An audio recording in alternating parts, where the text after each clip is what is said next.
ধর্ষকের সন্তান লালন করতে গিয়ে বিপর্যস্ত এক তরুণী। 2 বছর আগে 4র্থ শ্রেণীতে পড়া অবস্থায় ধর্ষণের শিকার হয়ে কন্যা সন্তানের জন্ম দেন ওই স্কুল ছাত্রী। এরপর সামাজিক অবহেলা ও মামলা তুলে নিতে ধর্ষকের হুমকিসহ নানা কারণে বিপর্যস্ত হয়ে গেছে তার জীবন।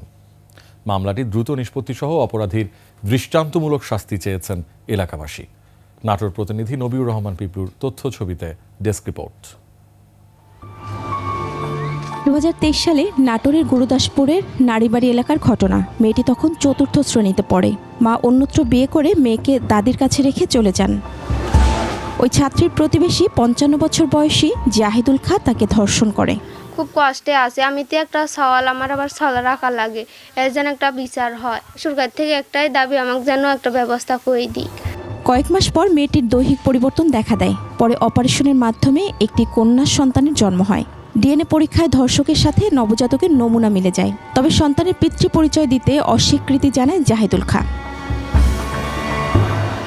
মেয়েটির দাদি বাদী হয়ে 2023 সালের 18 জুন নারী ও শিশু নির্যাতন দমন ট্রাইব্যুনালে মামলা দায়ের করলে ধর্ষক জাহিদুল খাকে গ্রেফতার করে র্যাব। তবে জামিনে ছাড়া পাওয়ার পর মামলা তুলে নিতে হুমকি দিয়ে যাচ্ছে। থানার যাওয়ার আমার আর বারাত দিলে কলেজে যাওয়া লাগবে, এটি থাকেন 2 রাত থাকার পরে নাটোর কোর্টে লিজা কাগজপাতি জমা দিয়েছে। এখন খালি হুমকি দিচ্ছে যে আমার কাছে আসতে পারবি না।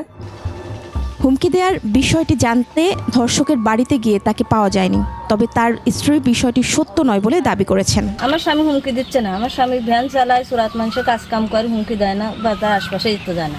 অপরাধ তো সে করছিলই, তার বিচার তো করছেই, কেস চলতেছে আইনি ধারার।